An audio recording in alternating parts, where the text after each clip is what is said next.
설교를 이렇게 본문을 차례로 따라가다 보면 때로는 이건 좀 안 했으면 좋겠다는 본문이 있습니다. 근데 오늘 본문이 사실 그런 본문이 되기도 하는데요. 그러나 우리가 하나님 주시는 말씀은 모두 받아야 되기 때문에 오늘 이 본문을 말씀을 하는데, 아브라함이 전쟁에서 승리해서 멜기세덱에게 11조를 드리는 그 장면이 나오는데, 그래서 믿음이 없는 분들에게는 뭐 돈 이야기다 이렇게 생각할 수 있는 그런 부분이 되기도 합니다. 그러나 정확히 보면 사실은 이게 돈에 대한 것이 주제가 아니라 마태복음 6장 24절에 있는 것처럼 너희가 하나님과 재물을 겸하여 섬길 수 없다라고 하는 말씀처럼 우리 성도들의 그리고 여러분들의 주인이 과연 누구냐, 이 주제가 사실 정확하게 맞는 그런 주제가 되겠습니다. 그래서 예수님께서는 이 문제 때문에 우리들이 온전히 주님만을 주인으로 모시고 살도록 하기 위해서 성경학자들이 찾아낸 그 결과에 의하면 예수님의 교훈의 한 6분의 1은 돈에 대한 말씀을 하셨고, 또 예수님의 그 비유에도 3분의 1은 다 돈과 관련된 그런 비유였다는 사실을 우리가 기억했으면 좋겠습니다. 우리가 잘 아는 달란트의 비유가 있는데, 이 달란트도 화폐 단위고, 또 포도원 품꾼의 비유는 품삯에 대한 돈에 대한 비유였고요. 1만 달란트 빚진 자라든지 어리석은 부자 이야기, 불의한 돈으로 친구를 사기라는 이런 비유들을 보면 굉장히 많은 부분에서 돈과 관련된 말씀을 하시면서 우리 예수만이 주인 되시기를 바라는 그런 말씀을 하셨습니다. 그래서 리차드 포스터라고 하는 유명한 영성학자는 사람들이 그 돈에 대한 태도를 알아보면 하나님에 대한 태도도 알 수 있다라고 하실 정도로 돈과 하나님을 섬기는 데는 굉장히 밀접한 관계가 있습니다. 그래서 오늘 말씀은 예수 그리스도를 구주로 믿고 영접한 분들에게 주시는 말씀입니다. 아직 예수님이 여러분의 삶의 주인으로 또 구주로 믿어지지 않는 분이 있다면 오늘 이 말씀을 부담 갖지 마셨으면 좋겠습니다. 그리고 예배 빠지지 마시고요. 믿음은 들음에서 난다고요. 또 믿음이 생길 때 또 여기에 동참하면 되니까요. 그래서 시험 들은 일이 없고, 또 그러나 예수님의 구세주라고 믿는 분이라면 오늘 이 말씀을 좀 경청하면서 또 따랐으면 좋겠습니다. 예수 믿는다고 하지만 사실 11조를 드리는 것은 쉽지가 않습니다.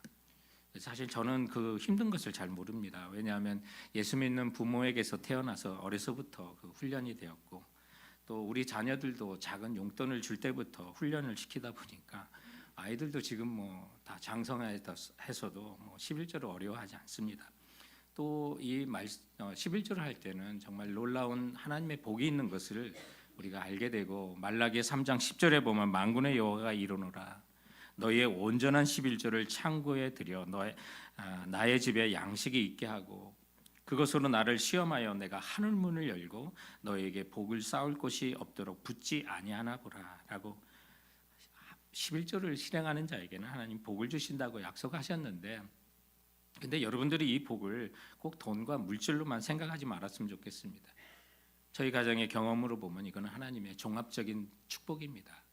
토탈 블레싱이에요. 돈만이 아닙니다. 왜냐하면 저희 아버지께서도 그 사업에 정말 쫄딱 망하신 적이 있어요. 그래서 제가 물어봤어요. 아버지, 사업에 완전히 비즈니스가 망한 때가 있는데 그때도 11조 하셨어요 했더니 11조는 빠지지 않고 했다고 그래요.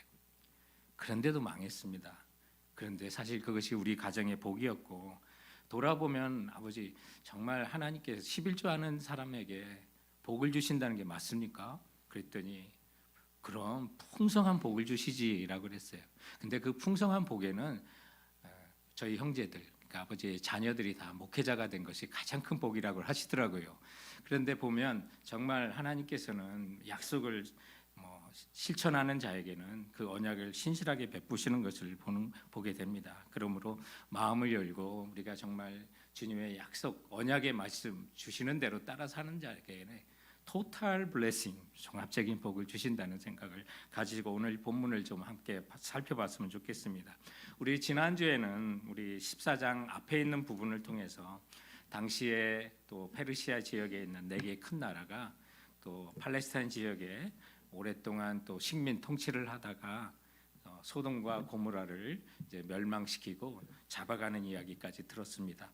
그래서 당시에 시날 왕, 또 알라살 왕, 엘람왕의 그돌라 오멜이라고 하는 그 왕을 중심으로 해서 고임 왕까지, 그래서 네 왕이 소돔과 고모라의 모든 재물과 양식을 뺏어가는 과정에서 아브라함의 조카 롯도 잡아가고 그의 재물까지도 잡아가는, 그래서 모든 것을 노력하는 그 소식을 듣고 아브라함이 조카가 잡혔다는 소식을 듣고 자기의 가신과 같은 그 병사들 평생 훈련했던 그 일꾼들 318명을 데리고 단까지 쫓아갔고 또 나누어 가지고 조를 편성해서 밤에 야간 공격을 해서 저들을 부수고 또 다메섹의 왼편 호박까지 쫓아가 모든 빼앗겼던 재물과 조카 롯과 재물과 부녀와 친척을 다 찾아왔다고 하는 말씀까지 봤는데, 오늘은 이제 아브라함이 그래서 모든 것을 찾아 돌아오는, 그래서 전쟁에 승리해서 개선 장군이 돼서 이제 돌아오는 본문의 17절부터 본문이 시작됩니다. 그 말씀에 보면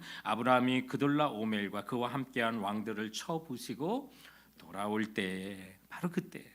근데 18절에 보면 이제 그를 맞이하는 환호하는 많은 사람들이 있는데 그 중에 제사장 한 사람이 있었습니다. 그가 살렘 왕이었고 제사장이라고 그랬습니다. 살렘은 예루살렘의 옛날 명칭입니다. 그러니 예루살렘 왕이고 또 제사장이었던 멜기세덱이 나옵니다. 그에게 아브라함은 그 얻은 것에서 10분의 1을 멜기세덱에게 주었더라라고 하는데, 이것이 최초의 11조 기록이고 이후에 11조가 생활화되는 것을 보게 됩니다. 그러므로 오늘은 저희들은 이 본문을 보면서 우리가 왜 11조를 해야 할까? 11조를 해야 한다면 어떻게 하지? 또 11조와 함께 드려야 될 우리의 마음은 무엇으로 함께 드려야 하는지 그 내용을 살펴보고자 하는 것입니다. 자, 그래서 오늘 본문을 통해서 우리가 11조와 함께 드려야 할 마음, 첫 번째는 여러분 받은 하나님의 은혜에 대한 감사를 그 예물에 담아 드리시면 됩니다. 11조를 드리면서 내가 이걸 드리면 뭘 더 받겠지? 여러분 그게 우선적인 목적이 아닙니다. 하나님께 드리는 예물, 특히 11조라고 하는 것은 이미 주님께서 주신 은혜에 대한 감사로 드리는 겁니다. 오늘 본문에 보면 아브라함이 전쟁에 승리했죠. 그 자체도 하나님이 도우셔서 은혜입니다. 그런데 계산의 현장에 수많은 사람이 환영해주고 그에게 환대를 해줍니다. 그런데 그 중에는 살렘 왕 제사장이었던 멜기세덱이 아브라함을 축복합니다. 여러분 제사장이 누굽니까? 제사장은 하나님과 백성 사이의 중보자입니다. 중개자입니다. 그러므로 하나님의 메시지를 백성들에게 들려주는 자입니다. 그래서 그에게 축복받았다는 것은 하나님께서 축복하신 것을 상징하고 있는 겁니다. 아브라함이 이미 전쟁에서 승리한 것도 하나님이 주신 복인데 또 많은 사람에게 환대받는 것도 복인데 거기에 더해서 또한 하나님의 복과 은혜를 또한 상기시켜주고 축복하는 장면들이 오늘 본문 속에 있습니다. 17절부터 보시면 아브라함이 그돌라 오멜과 그와 함께한 왕들을 쳐부시고 돌아올 때 소돔 왕이 나와 그를 영접하고 또 살렘 왕 멜기세덱이 떡과 포도주를 가지고 나왔으니 그는 지극히 높으신 하나님의 제사장이었더라. 그가 아브라함에게 축복하여 이르되 천지의 주제시요 지극히 높으신 하나님이여 아브라함에게 복을 주옵소서라고. 복을 받았는데 또 축복해 줍니다. 이때 그 축복을 받으면서 아브라함이 10분의 1을 제사장에게 드렸던 것입니다. 여러분 물질 이렇게 드린다는 거 보통 생각으로 드릴 수 있는 게 아닙니다.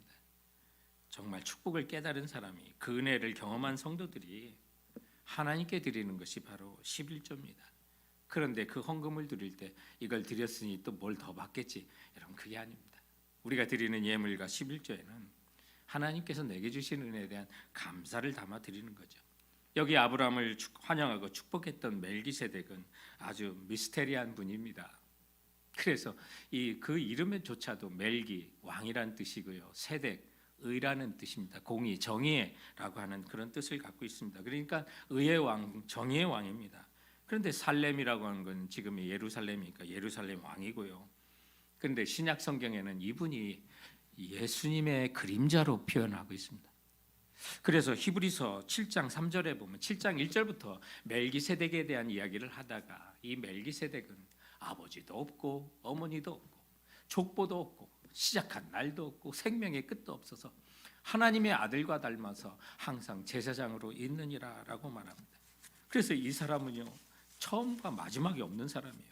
족보도 없고요, 사람의 아들이 아닌 것 같아요. 생명의 끝이 없다니까 영원한 존재라고 말합니다. 또 하나님의 아들과 닮았다. 지금 누구 얘기를 합니까? 이 멜기세덱은 철저히 예수 그리스도의 모형이고 예수님의 그림자로서 이 멜기세덱이 등장하는 겁니다. 그런데 우리가 지나칠 수 없는 오늘 본문에 보면 이 멜기세덱이 아브라함에게 갖고 나오는 게 뭡니까? 떡과 포도주를 가지고 나옵니다. 또 누가 우리에게 떡과 포도주를 가지고 나왔습니까? 신약 성경에 보면 우리의 대제사장 되신 예수님이 제자들과 함께 이 땅에서 마지막 밤을 보내실 때 그 최후의 만찬에서 뭘 갖고 나왔습니까? 떡과 포도주를 가지고 나와 제자들에게 나눠주셨습니다. 그러면서 무슨 말씀하셨습니까? 내가 주는 이 떡을 받아 먹으라. 이 떡은 너희를 위한 나의 몸이라고요. 그리고 식후에 다시 그 잔을 가지고 제자들에게 나눠주시고 이 잔은 너희를 위하여 흘리는 나의 언약의 피라고 말씀하셨습니다. 너희가 이 떡을 먹고 마실 때마다 그리고 이 잔을 마실 때마다 나를 기억하라. 나를 기억하라 하시면서 그 잔을 건네주셨습니다. 예수 그리스도께서 우리의 죄와 허물을 위하여 십자가에 돌아가신 그 모든 희생을 잊지 말라고 한 것입니다.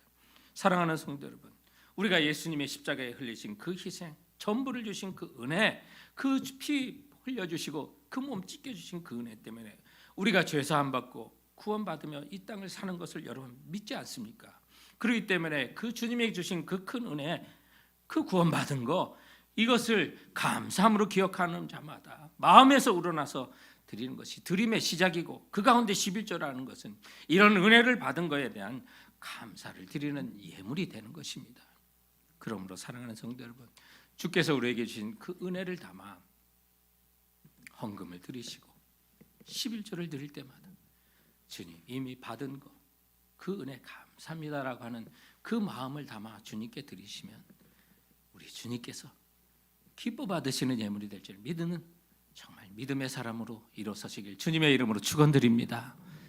오늘 말씀을 통해서 우리가 11조에 또한 담아드려야 될 마음이 있다면 나의 모든 소유, 소득과 열매를 주신 분이 하나님이십니다라고 하는 인정하는 그 고백을 담아서 11조에 함께 예물로 드리시기 바랍니다. 헌금은 바로 그런 것입니다. 내가 모든 것을 주님이 주셨다. 그 결과를 하나님이 주셨다는 걸 인정하는 겁니다. 오늘 아브라함도 11조를 10분의 1을 드릴 때 단순히 돈을 드리는 것을 넘어 신앙 고백을 담은 거예요. 그래서 멜기세덱은 아브라함에게 정말 축복을 전하면서 중요한 예언적 메시지도 하는데요. 20절에 보면 너희 대적을 내 손에 붙이신 지극히 높으신 하나님을 찬송할지로다 하며 아브라함이 그 얻은 것에서 10분의 1을 멜기세덱에게 주었더라라고 말합니다. 무슨 뜻입니까? 지금 아브라함이 전쟁에서 극적인 승리를 거두고 돌아왔습니다. 318명으로 이긴 겁니다. 성경학자들을 보면 그 당시 팔레스타인의 페르시아 쪽에 살았던 이 네 개 왕이 팔레스타인의 그 나라를 통치하고 소돔과 고모라라고 하는 그 도성을 멸망시킬 정도면 적어도 10,000명 이상의 군인은 됐을 거다라고 추정합니다. 그러니 318명으로 그 많은 숫자를 이긴 겁니다. 그런데 아브라함은 얼마든지 이 상황을 교만할 수가 있었습니다. 내 작전이 맞아 떨어졌어. 낮에는 이길 수 없었는데 밤에 야간 공격을 해서 이겼어. 얼마든지 자기를 높이고 싶어하는 마음이 왜 없었겠습니까? 사람이라면 다 그게 있죠. 그런데 멜기세덱이 아브라함에게 어떤 말을 합니까? 너의 대적을 너의 손에 붙이신 지극히 높으신 하나님을 찬송하라고 말합니다. 무슨 뜻입니까? 너에게 승리를 주신 하나님을 찬송하라는 것입니다. 너에게 승리를 가져다 주신 분은 하나님이시라는 거예요. 그러므로 이 얘기를 듣고 아브라함은 자신의 소득 모든 얻은 거에 10분의 1을 하나님께 드렸고 제사장에게 드리면서 하나님께 영광을 돌린 것입니다. 그러므로 여러분 11조라고 하는 거, 헌금이라는 거, 나의 모든 소득과 열매를 주신 분이 하나님이신 것을 인정하지 못하면 정말 어렵습니다. 왜 그렇게 헌금하는 것이 어렵습니까? 아깝기 때문에 그렇죠. 그 아까운 그 원인이 뭐예요?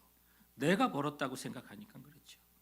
내가 어떻게 버는 건데, 어떻게 땀 흘린 건데, 그러니 그 헌금하는 거 쉽지 않습니다. 그런데 돌아보세요. 그 일할 수 있는 건강 누가 주셨습니까? 그 생명 누가 주셨고요? 어떤 지혜를 누가 주셨기 때문에 그런 지혜로 여러분이 세상 가운데 직장 생활을 하시고 그런 소득을 얻게 됩니까? 주님이 주신 겁니다.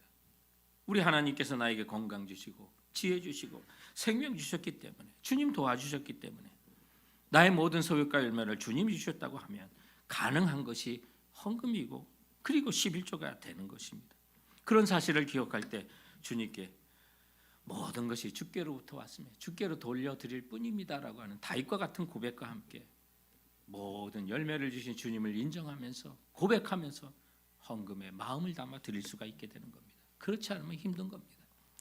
제가 남가주 리버사이드에서 부목사 생활을 한 적이 있습니다. 그때 이제 이민 생활을 하는 아내를 맞아서 한국에서 막 온 그런 형제가 있었어요. 이제 결혼을 해서 왔는데 이 형제가 교회를 다녀본 적이 없습니다. 그래서 교회는 나와서 이민 사회에는 교회를 꼭 나가야 된다고 그래서 한국 사람을 만날 겸 해서 이제 교회를 다니기 시작했습니다. 그런데 이분이 교회를 다녀본 적이 없기 때문에 주머니에 항상 담뱃갑을 끼고 옵니다. 이렇게 비치도록 하면서 담뱃갑을 갖고 와요. 호구 조사를 해봤더니 제 고등학교 후배예요. 그러니까 대하기가 아주 편하더라고요. 그래서 담배 가져오면 안 된다고 또 얘기를 하고 또 새신자 교육도 시키고 하다 보니까 믿음이 자라는 것을 보게 돼요. 그 가르치는 대로 쑥쑥 빨아들이는 그런 순수한 마음이 있더라고요. 그래서 나중에는 11조까지도 권했어요. 그래서 하나님께서 말라기에 이런 약속을 하신다. 11조를 한번 해봐라. 고민하면서 또 돌아갔는데 아내와 함께 상의를 하고 하기로 결정을 했대요. 그리고 어느 날 목사님 드디어 11조를 했습니다 라고 하면서 한 말이 잊혀지지 않아요. 그런데요, 그 11조를 하는데 제 팔 하나가 뚝 떨어져 나가는 것 같았어요. 그러더라고요. 그 얼마나 힘들었겠습니까? 그런데 한 주도 지나지 않아서 회사 사장님께서 그를 부르더래요. 그러더니 내가 좀 월급을 올려주기로 했다라고 하면서 월급을 올려주는데 자기가 헌신하고 정확하게 11조를 떼었던 그 정확한 그 액수까지 그 뒤에 잔돈까지도 정확하게 임금으로 인상해 주더랍니다. 깜짝 놀랐습니다 라고 하면서 제게 얘기를 해요. 하나님 정말 살아계십니다. 일주일도 안 돼서 이런 응답을 받았습니다 라고 하면서 그게 살아계신 하나님을 경험하는 시작이었어요. 그래서 수많은 삶과 주님이 동행하시는 걸 경험하고 또 시간이 지나다 보니 북가주로 이사와 이름만 대면 아는 교회에서 찬양 인도자로 하다가 마침내 자기 삶의 모든 것 되시는 주님께 자신의 삶을 드린다고 하면서 선교사로 나갔습니다. 사역하는 곳이 워낙 예민한 곳이라고 다 말씀 이름과 함께 말씀을 드리지 못하는 것을 양해해 주시기 바랍니다. 그만큼 살아계신 하나님, 정말 자신의 모든 것을 하나님이 주셨다고 인정할 때 앞으로도 하나님께 맡기고 가면 내 인생 정말 망하지 않고 성공할 수 있다고 하면서 그 인생이 바뀌는 것을 봅니다. 사랑하는 성도 여러분, 주님이 나의 주인이시고 나의 모든 소득과 열매를 주신 분이 하나님을 인정하신다면 그 마음을 담아 헌금하시고 11조를 드리시기 바랍니다. 그러면 하나님이 정말 여러분의 삶의 모든 것을 인도하실 것을 확신하고 나가는 담대한 믿음을 가지시는 우리 성도들이 되시길 주님의 이름으로 축원드립니다. 우리가 11조를 드릴 때 담아드려야 될 우리 마음 가운데 세 번째는 자발적인 헌신입니다. 여러분 강요한다고 하지 마십시오. 말씀을 들었어도 여러분 스스로 자원하는 마음이 생길 때 헌신하고 나가시기 바랍니다. 어떤 교회는 뭐 강권을 하는 뭐 이렇게 하는 거 있는데 성서적이 아닌 것 같습니다.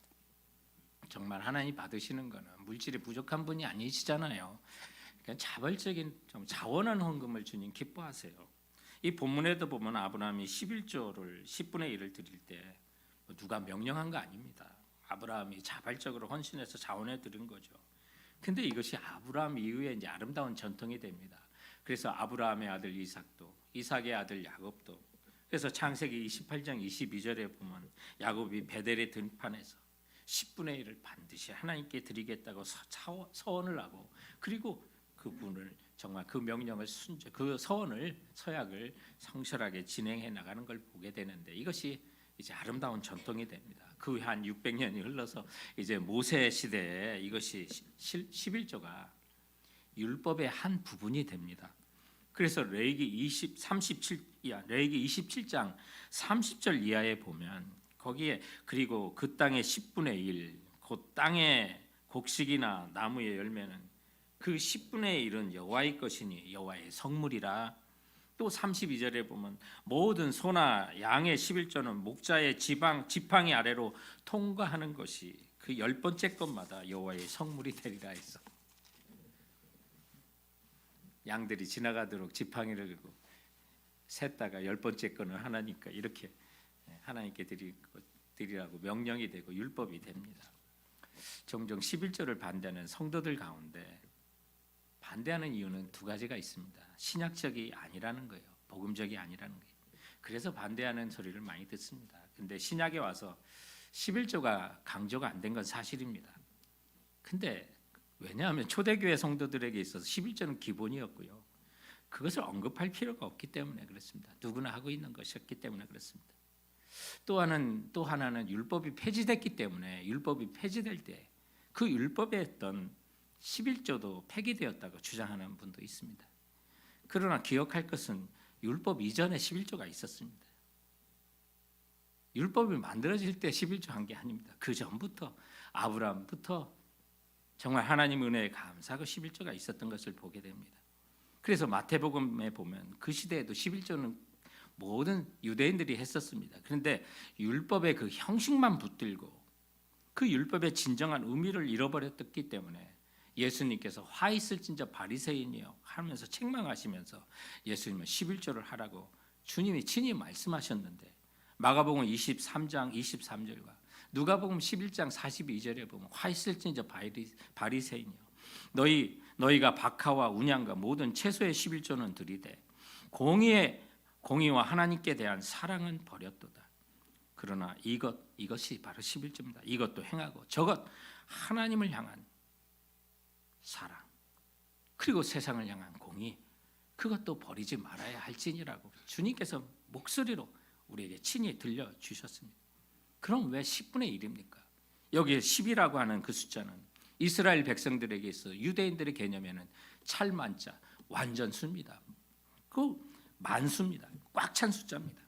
옛날 숫자를 셀 때는 뭐 계산기가 있나요? 손가락으로 이렇게 세는데 손가락이 다 10개잖아요. 그게 전체를 말하는 겁니다. 그 중에 10분의 1이라고 할 때는 모든 것을 하나님께 드린다고 하는 신앙의 고백을 담아 드리는 겁니다.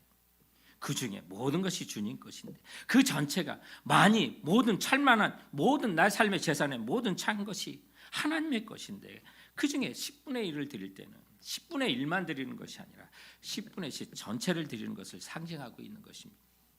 그래서 예물을 드리고 11조를 드릴 때는 여러분 자신의 전부를 주신 예수님만 바라보고 자원하여 드리셔야만 하는 것입니다. 성경은 우리에게 말하길 두 마음을 품지 말라 그랬습니다. 디모데전서 6장 10절에 보면 돈은 악은 아니지만 돈을 사랑하는 것이 일만하게 뿌리가 된다고 하셨고요. 예수님께서도 우리에게 두 주인을 섬길 수 없다고 했습니다. 돈을 사랑하면 주인이신 예수님을 사랑할 수 없기 때문에 그 말씀을 하신 것입니다. 그래서 신앙은 올인이고요. 예물 드리면 올인입니다. 전부 다 하나님 거라는 신앙의 고백이 거기 담겨 있는 겁니다. 우리가 골로새서 3장 5절에 암송하는 것처럼 탐욕은 곧 우상 숭배라고 하지 않습니까? 탐욕이 뭡니까? 두 주인을 함께 섬기고자, 두 주인을 함께 누리고자 하는 거, 이게 탐욕입니다. 두 길의 영광을 다 가지려고 하는 거, 좁은 문과 넓은 문의 영광을 다 가지려고 하는 거, 그게 탐심입니다. 구체적인 예를 들어볼까요? 과식을 하면서도 건강해지고 날씬해지려면 그게 탐욕입니다. 과속을 하면서도 안전하게 바라면 그게 탐욕이에요. 공부는 안 하면서 좋은 대학 들어가려고 하는 거, 그게 바로 탐욕인 거예요. 그래서 정말 돈도 갖고 주님도 갖게, 그게 탐욕입니다. 그게 두 주인을 섬기고 있는 거예요. 11조는 그래서 자신을 완전히 부인하고 예수님만이 나의 주인이심을 고백하는 거예요. 그래서 헌금을 드리고 11조를 드릴 때 그 헌금이 자기 뜻대로 사용되는 거 여러분 철저하게 막으십시오. 그렇게 해서는 안 됩니다. 철저하게 하나님께 드리는 그 11조는 여러분의 의지를 포기하는 겁니다. 다른 것을 하고 구제헌금을 하고 다른 거 할 때 11조 그 이상의 헌금을 하셔야만 합니다. 그것이 성경에 보여주는 교훈입니다. 오늘 본문을 보세요. 흥미로운 것은 이 멜기세덱 제사장이 아브라함을 만났던 그 장소가 나옵니다. 17절에 보면 사회 골짜기, 곧 왕의 골짜기라고 하는데, 이렇게 지명이 자세하게 설명하면 거기에 의미가 있는 거예요. 그냥 그 근처 이게 아니에요. 사회 골짜기, 곧 왕의 골짜기. 거기가 어디입니까? 예루살렘 성을 둘러싸고 있는 지금의 흰놈 골짜기와 기드론 골짜기를 말합니다. 저 흰놈 골짜기 바로 앞에 예수님이 제자들과 마지막 가시셨던 마가의 다락방에 있는 장소입니다. 그럼 뭔가 의미가 있습니다. 멜기세덱이 찾아왔던 그 왕의 골짜기 뭔가 의미가 있습니다. 멜기세덱은 예수님의 그림자예요. 또 예수님의 완전한 그림자로 성경에 등장하는 인물이 또 있습니다. 누굽니까? 다윗 왕입니다. 근데 왕의 골짜기라고 그랬어요. 그 이름이 변해서 이제 흰놈의 골짜기, 기드론 골짜기로 신약 성경에는 기록이 되어 있어요. 그 골짜기를 걸었던 의미 있는 사람이 바로 다윗입니다. 아들 압살롬이 반란을 일으킵니다. 얼마든지 왕으로서 아들과 대결하여 싸울 수 있었고 좀 불리하더라도 끝까지 버틸 수 있는 그 전쟁의 그 상황이 당시였습니다. 그러나 그는 눈물을 흘리고 저 골짜기를 지나갑니다. 아들과 싸우지 않겠다고 하고 지나갑니다. 뭡니까? 자기 왕 되는 걸 포기하는 거예요. 왕의 골짜기에서 왕 되는 걸 포기하고 걸어가셨어요. 그런데 마지막에 또 저 길을 걸으셨던 분이 누구예요? 예수 그리스도였어요. 마가의 다락방에서 제자들과 떡과 포도주를 나누시고 저 흰놈 골짜기로 내려와 기드온 골짜기를 거쳐 겟세마네 동산까지 나가는 그 골짜기가 바로 사회 골짜기요 왕의 골짜기였습니다. 그래서 겟세마네 동산에서 땀이 핏방울 대도 기도하시다가 자신을 잡으러 오는 가룟 유다와 군사들을 맞이하고 기다리셨다가 저들에게 순순히 체포되어 십자가의 길로 가신 것입니다. 만왕의 왕이신 예수께서 그 왕을 포기하셨던 장소가 왕의 골짜기였던 것입니다. 성도 여러분, 우리가 하나님께 주님께 정말 헌금을 드리고 11조 드린 거, 내 자신을 부인하는 겁니다. 내가 왕된 것을 포기하는 것이 바로 헌금이고 거기에 11조가 담겨져 있는 정신이고 마음이 거기에 담겨져 있는 것입니다. 우리를 위해서 주님께서 십자가에 죽으실 때 일부만 주신 게 아닙니다. 살짝 상처만 받고 우리를 구원해 주신 거 아닙니다. 십자가에서 그 온몸 찢기시고 피 흘리셔 죽기까지 우리에게 은혜를 주셨다는 것, 자신의 전부를 주신 겁니다. 그러므로 우리가 주님께 드리는 헌금과 11조에는 이제 주님만이 나의 주인이십니다. 세상과 물질은 나의 주인이 아닙니다. 그런 신앙의 고백을 담아 나에게 전부를 주신 주님께 전부를 드립니다라는 의미를 담아서 자원하여 주님께 드리는 것입니다. 그래서 주님께 오늘 이 설교를 위해서 참 걱정도 되고 기도도 되고 많이 나오게 됐습니다. 우리 성도들이 정말로 세상 사랑하고 물질 사랑하는 그 마음이 좀 뚝 떨어졌으면 좋겠다. 자기를 부인하고 주님께 순수한 마음으로 예배하는 성도들 됐으면 좋겠다. 생각나는 회사가 있더라고요. 이게 보면 우리 베이 지역이 IT 산업이 발전하고 4차 산업 중심지가 됐는데 이 이전에 서부 개척 역사와 또 골든러시의 중심이 이 샌프란시스코 베이 지역 아니겠습니까? 그러다 보니 그것과 관련된 많은 회사들이 있습니다. 광부들이 정말 질긴 옷을 필요로 하고 화상을 방지하는 옷을 필요로 해서 리바이스가 여기서 생기고 청바지가 여기서 나오면서 이렇게 많은 그런 방직 회사, 기능성 의료 회사들이 여기에 많이 생겼습니다. 그 중에 하나가 뭐냐면 바로 노스페이스라고 하는 그런 회사입니다. 이 회사가 2년 전에 덴버, 콜로라도로 이제 본사를 이동하기까지 알라메다에 그 본사가 있었습니다. 우리 지역에 바로 생긴 그런 의료 회사입니다. 그런데 저 노스페이스가 해프돔을 회사의 로고로 사용한 겁니다. 근데 저 해프돔의 절반이 뚝 떨어져 나갔어요. 그게 생각나더라고요. 어디 쪽에 나갔냐? 북쪽에 나갔어요. 그래서 저기에 있는 모든 면이 북쪽만을 바라보는 그런 얼굴이에요. 그래서 노스페이스예요. 이거에 착안해서 회사가 생겼는데 우리 성도들에게도 정말 주님 사랑하는 거 아니고 세상과 물질 사랑하는 거 마음이 좀 뚝 떨어져 나갔으면 좋겠다.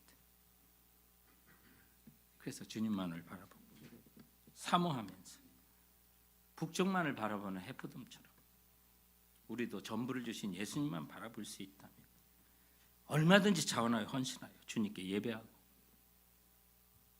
11조를 드리는 믿음이 될 수 있을 텐데. 사랑하는 성도 여러분, 오늘은 돈에 대한 이야기가 아닙니다.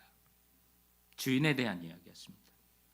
두 주인을 섬기지 말라는 주님의 말씀을 따라 주님만이 나의 모든 것 되시고 주인이십니다. 고백을 담아 예배하시고 헌금도 드리시고 이런 마음을 담아 11조까지 할 수 있는 믿음으로 성장하고 자라시는 우리 성도들 되시길 주님의 이름으로 축원드립니다. 기도하시겠습니다.